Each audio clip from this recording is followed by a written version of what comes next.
드럼 소리도 그렇고 모든 악기나 지금 제가 들려오는 이 소리가 상당히 제가 최적화된 그래 아주 제가 부드럽게 들리는 그런 소리가 있습니다. 그래서 지난달에 우리 찬양팀하고 음향팀이 세미나를 했어요.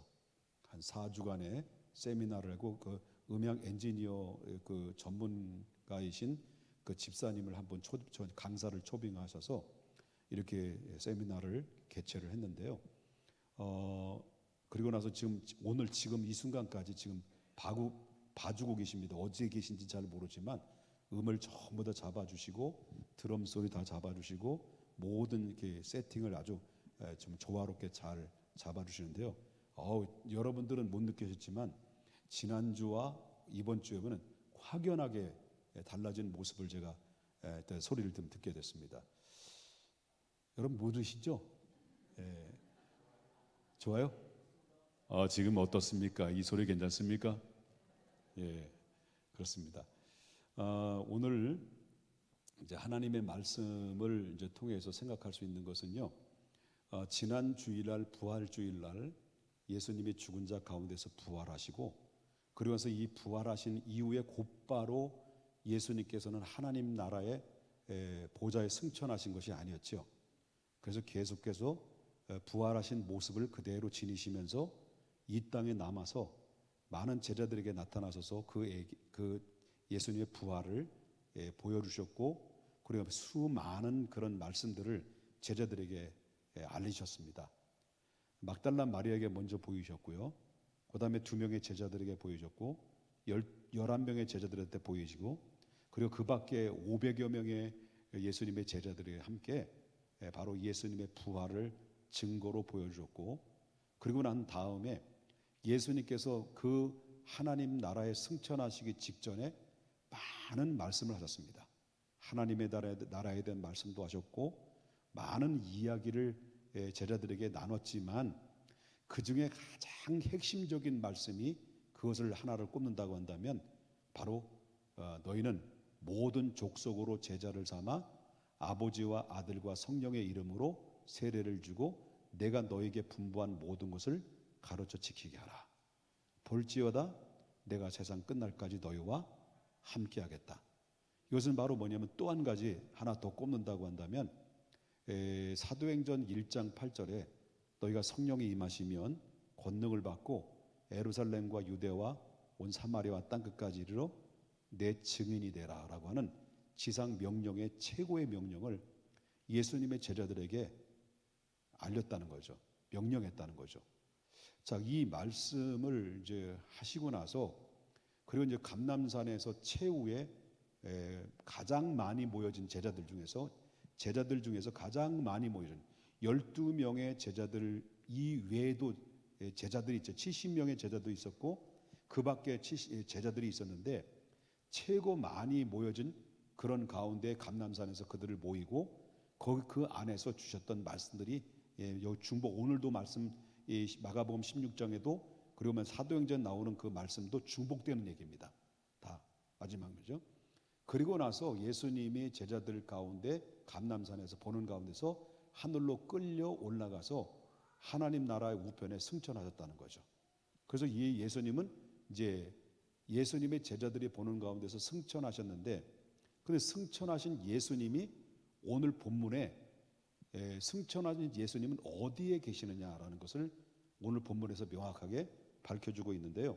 여러분 함께 읽었던 19절을 보겠습니다. 19절을 보겠습니다. 자, 주 예수께서 아까 제가 말씀드린 것처럼 말씀을 다 마쳤어요. 그죠? 말씀을 다 마치신 후에 어디로 올라가셨다는 거죠? 하늘로 올려지사 하나님 어디에 앉았다는 거죠? 하나님 우편에 앉았다. 하나님 보좌의 우편에 앉으셨다는 거예요. 그리고 예수님 부활하신 주님이 지금 어디에 있느냐 할 때 그때 감람산에서 올라가시고 나서 즉시 하나님 우편에 앉아 계시고 그때부터 지금까지 주님은 하나님 보좌의 우편에 앉아 계시다는 거죠. 이 말씀을 우리에게 하고 있다는 건데요. 그런데 이 하나님 우편에 앉으셨다라고 하는 말은 뭘 의미하니까요? 하나님 보좌 우편에 앉았다는 것은 그것은 바로 승리를 이야기하는 것이고 지배자의 왕으로 의미할 수 있다는 거죠. 그렇기 때문에 초림했을 때는 예수님이 이 땅에 동정녀 마리아를 통해서 이 땅에 오셨을 때는 뭐하러 온 거예요? 죽으러 오신 거예요. 하나님의 명령에 따라서 하나님의 명령, 뜻이 하늘에서 정해놨던 모든 계획들을 예수 그리스도께서 순종하셔서 친히 사람의 몸을 입고 이 땅에 내려오셔서 바로 우리가 받아야 될, 인류가 받아야 될 모든 죄의 삭을 그분에게 돌리시고 십자가에 내어져서 큰 제물이 되셔서 화목제물이 되어서 예수님께서는 십자가에 못 박혀 죽으신 대신 그리고 우리 인류가 구원받을 수 있는 길이 생기게 된 거죠. 이 은혜가 우리에 임한 거죠. 그때는 예수님이 초림, 이때를 초림이라고 말하는데 그때는 예수님 죽으러 오신 거예요. 누구를 위해서? 인류를 위해서. 그 무엇 때문에? 인류의 죄 때문에. 이것이 하나님의 뜻이고 하나님이 원하시는 뜻이에요. 그 뜻을 순종하기 위해서 예수님께서는 그 순종을 완성하신 것이 십자가인데 그 십자가의 순종이 바로 그냥 갑자기 그냥 우연히 이루어진 것이 아니라 구약에서 계속해서 알리시고 성경에서 말씀하신 바대로 그 말씀을 완성시킨 것이 십자가의 완성이다라고 하는 것이죠. 이것이 바로 초림입니다. 그때는 초라하게 죽었습니다. 바로 도살장에 끌려가는 어린 양처럼 말없이 침묵을 지키면서 당신의 십자가를 묵묵히 지고 골고다에서 십자가의 대속에 희생을 당하신 거죠. 피 흘려 죽으신 거죠. 이것은 바로 뭐냐면 어린 양으로서 피 흘려 죽으신 이유는 바로 우리를 구원하기 위해서 스스로 낮아졌고 스스로 약해졌던 그런 모습으로 오셨다는 거예요. 그런데 예수님의 죽은 자 가운데서 이제 부활하셨어요. 그리고 부활한 모습들을 40일 동안 증거로 보여줬어요. 많은 사람들을 만나서 많은 이야기를 했고 하나님의 마지막 지상 명령인 바로 복음을 전하라, 땅끝까지 복음을 전파하라는 그 명령을 내리고 이제 40일 되는 날 올라가셨어요. 그리고 우편에 계신 거예요. 그리고 우편에 계신데 그 우편에 계신 그 주님은 이 땅에 초림해서 내려왔을 때 그 연약한 모습이 아니라는 거예요. 왕이에요. 모든 통치자예요. 우주 만물을 다스리는 분이에요. 여러분, 그렇기 때문에 예수 그리스도께서는 이 땅에 오셔가지고 그래서 요한계시록에 보게 되면 요한계시록 12장의 5절에 보니까 장차 철장으로 만국을 다스릴 남자라 그 아이를 하나님 앞에 그 보좌 앞으로 올려갔다는 거예요. 올려. 그러면 뭐냐? 모든 예수님은 지금 하나님 우편에 계셔서 모든 천하 만물을 다스리시는데 악한 자는 철장의 권세로 심판해 주러 오시고 그리고 우리를 모든 인류를 구원자들에게는 하나님의 사랑의 왕으로 우리를 이끄실, 우리를 인도하실, 우리를 환영해 주실 만왕의 왕으로 지금 하나님 우편에 계시다는 거죠. 그리고 예수님이 고난주간에 지긋한 모습으로 예수님은 돌아가셨는데 이제는 다시 오실 예수님은 모든 천하 만물을 다스리고 바로 산자와 죽은 자를 심판하실 철장의 권세를 가지고 계신 분이 누구냐? 예수님이다라고 하는 겁니다. 이 부활하신 예수님의 부활하신 이후에 예수님은 지금 어디 계시느냐? 어디 계신다고요? 하나님 우편에 계시다. 원래 자리, 원래 하나님의 본체의 자리에 올라가셨다라고 하는 것을 우리가 보게 되는 것이고요. 또 아까도 이제 철장의 권세도 말씀드렸습니다만은 요한계시록 19장 15절에도 말한 걸 그 입에서 예리한 검이 나오니 그것으로 만국을 치겠고 친히 그들을 철장으로 다스릴 것이다. 예수님은 심판해 주러 온다는 거예요. 처음에 할 때는 죽으러 왔단 말이에요. 그리고 구원을 완성했단 말이에요. 다시 올 때는 예수 믿는 사람들은 하나님께서 그들을 축복으로 인도하시지만 예수 그리스도를 믿을 수 있는 기회를 줬지만 그 기회를 거절하고 믿지 않고 영접하지 않았던 그 불신자들에게는 뭐 한다는 거예요? 무서운 철장의 권세로 심판을 하겠다는 것이 예수님의 말씀, 요한계시록의 말씀이라고 하는 겁니다. 그러면 하나님 우편에 계신 그 예수님이 지금 그 무엇을 하고 계시느냐 하는 거예요. 예수님 가만히 우편에 앉아서 이렇게 앉아서 계셔서 이게 바라만 보고 계시느냐는 거예요. 성경에 말하기를 지금도 우리를 위해서 매일매일 우리의 택함 받은 자, 구원받은 자가 믿음을 잘 지킬 수 있도록, 악한 마귀로부터 보호할 수 있도록 지금도 하나님의 우편에 예수님은 중보자가 되셔서 계속 하나님 앞에 간구의 기도를 올린다고 했어요. 그렇기 때문에 우리가 쓰러지고 넘어질 듯한데도 불구하고 그분의 기도 까닭에 우리가 또다시 일어나게 됐고, 우리의 믿음을 지킬 수 있었고, 그리고 주님을 바라볼 수 있었던 것은, 우리가 넘어질 듯 의인은 7번 넘어질지라도 8번째는 다시 일으켜 세워서 우리 다시 이기게 하고 승리케 하신 그 원천적인 능력의 이면에는 내 힘이 아니고 내 믿음이 아니고 내 열정이라기보다는 바로 누군가 내 뒤에서 도와주는 그분이 있었는데, 그분이 누구냐? 나를 위해서 중보해 주시는 예수 그리스도, 그분이 하나님 우편에서 지금도 기도가 있다는 거죠. 누군가 널 위하여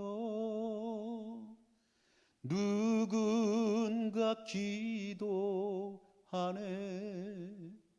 내가 홀로 외로워서 마음이 무너질 때 누군가 널 위해 기도하네. 그분이 여러분을 위해서 기도하고 있다고 하는 겁니다. 믿으시면 크게 아멘 합시다. 그 우리를 위해서 중보하시고 하나님 우편에 계신 그 주님이 우리를 위해서 기도도 해주시지만은, 그러나 놀라운 사실은, 자 20절을 보겠습니다. 제자들이 나가 두루 전파할세, 제자들이 나갔단 말이에요. 하나님 명령에 따라 나갔단 말이에요. 그들이 나가서 두루 전파할세, 그 다음에 뭐라고 나오죠? 주께서 어떻게 했다는 거예요? 함께 어떻게 했다고요? 역사하사.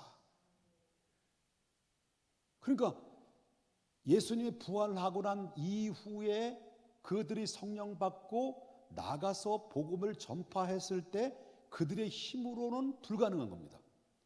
그들의 입을 통해서 전파할 때 그 베드로의 입에서 그 성령 받고 그 디아스포라 유대인들과 본토 히브리파 유대인들에게 그 수많은 외국인들이 절기를 지키러 왔던 그 수많은 사람들이 예루살렘 한복판에서 구약에서부터 예수 그리스도가 이 땅에 오실 때까지, 예수님이 십자가에 못 박혀 죽으시고 다시 부활하시고 다시 오실 예수님에 대해서 구약에서부터 예수님의 재림까지 싹 훑어서 그 수많은 기라성 같은 사람들 앞에 기탄 없이 베드로가 선포했었던 것은 베드로가 능력이 있기 때문인 것이 아니라, 베드로가 말씀을 선포할 때 오늘 주께서 함께 역사하셨기 때문에 그랬다는 거예요.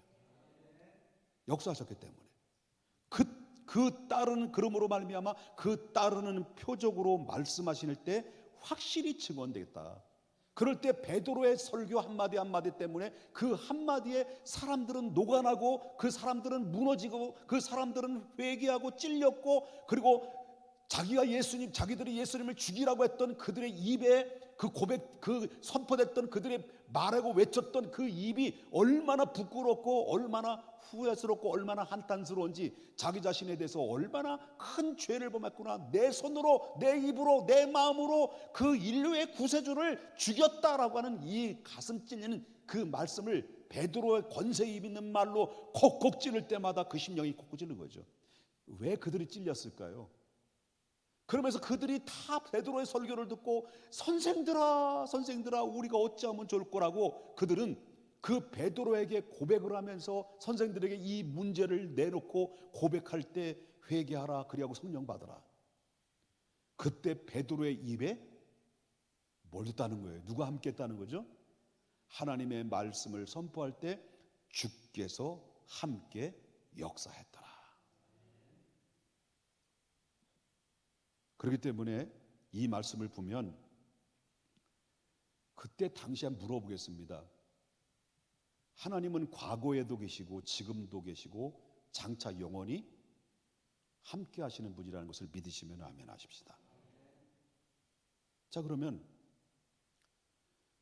초대교회 제자들에게 나가서 말씀을 선포할 때 주께서 그 선포하는 자들과 함께 역사해서 그들의 입에서 나오는 말 한마디 한마디가 권세 있는 말이 나왔어요. 그래서 사람들의 마음을 녹였어요. 사람들이 예수님 앞에 돌아왔어요. 구원받는 자가 그 현장에서 3,000명이 돌아왔어요. 한 번의 설교에 3,000명이 돌아왔어요. 한 번의 설교에 5,000명이 돌아와요. 이거는 있을 수 없는 사건들입니다. 베드로가 설교를 잘했다기보다는 이런 모든 것들이, 이런 상황들이 있을 수 없는 사건들이, 그 3,000명, 5,000명이, 그 유대인들이 주님 앞에 돌아온다는 것은 있을 수 없는 얘기죠. 왜 그렇습니까? 그 이유가 뭡니까? 그들의 제자들 속에 하나님의 말씀으로 함께 역사했기 때문에 가능했다라고 믿습니다. 제가 30년, 40년 가까이 목회를 하면서 저는 가끔마다 깜짝깜짝 놀라요. 제가 설교를 했는데 저는 원고를 안 보고 하잖아요. 지금도 원고를 안 보고 하잖아요. 그 제가 어떻게 이렇게 원고를 안 보고 할 수 있을까? 내가 봐도 신기해. 가끔마다 보긴 보는데 다 준비해 와요. 보기만 보는데 내가 신기한 거예요.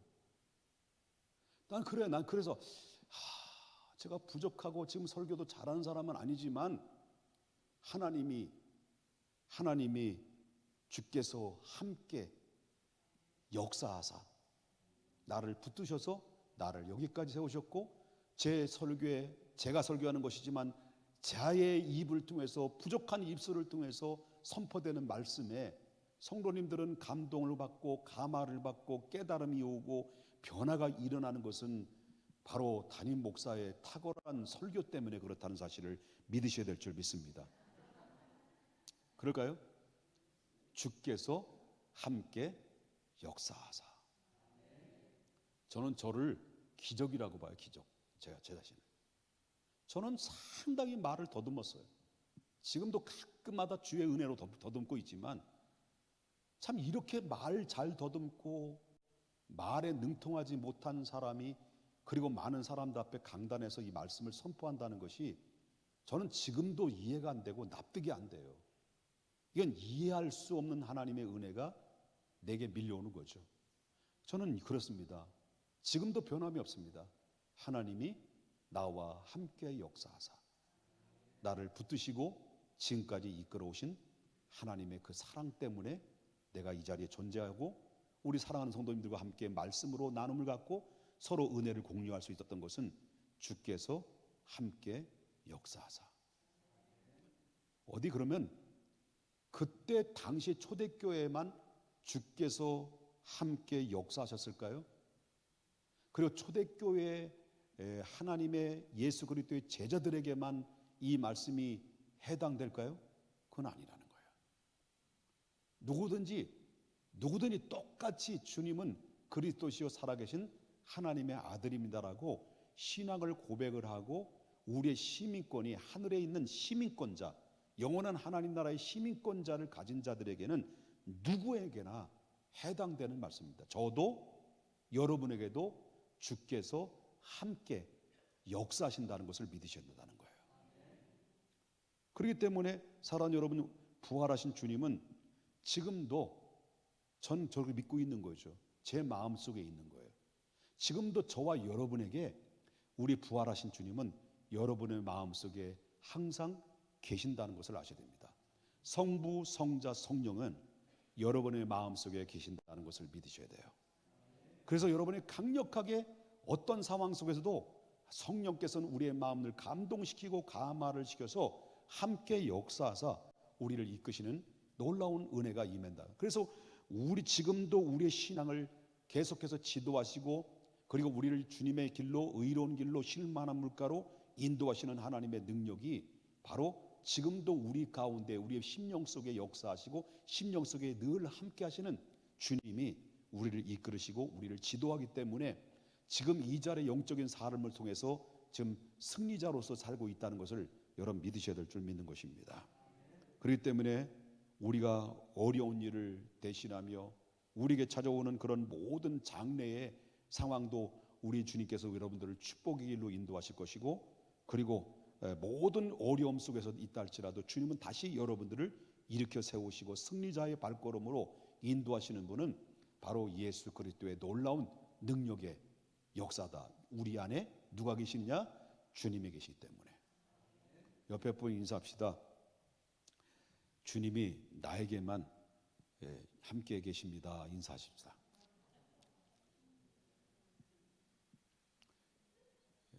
왜 안 해요? 우리 주님이 나에게만이 아니라 우리 모두에게 함께 역사하셔서 여러분들을 소하셨고 앞으로 여러분들을 주님이 함께 역사하사, 주께서 함께 역사하사 계속 여러분들을 이끌어 가실 줄 믿습니다. 여러분, 예수님이 제자들에게 마태복음 28장 20절에 내가 너에게 분부한 모든 것을 가르쳐 지키게 하라. 볼지어다. 볼지어다. 내가 세상 끝날까지 너희와 항상 함께 하시리라. 항상 함께 하시리라. 여러분이 주님을 만난 이후부터 하나님은 항상 함께 하신다는 것을 믿으셔야 됩니다. 내 오른손에, 내 오른쪽에 늘 주님이 계셔서 나의 마음과 나의 영과 나의 몸까지 마음의 기쁨과 즐거움과 안전으로 지켜주시는 하나님의 놀라운 함께 하시는 주님, 그 주님이 우리와 함께 하신다는 사실을 믿으셔야 될 줄 믿습니다. 이 은혜가 여러분 안에 넘치시길 바랍니다. 두 가지 잊지 말자는 거죠. 부활하신 주님은 지금 어디 계시다고요? 하나님 우편에서 우리를 위해서 날마다 중보하며 기도하신다. 이 땅에 남아있는 우리 믿음의 사람들은 지금도 우리 주님께서는 우리 마음 가운데 역사하사 우리를 어떻게 한다는 거죠? 바로 함께 역사하사 우리를 도우시고 우리를 이끄시고 주님 나라 갈 때까지 우리를 인도하시는 그분이 누구냐? 바로 예수 그리스도. 그분이라는 것을 믿으셔야 될 줄 믿습니다. 거룩하신 하나님,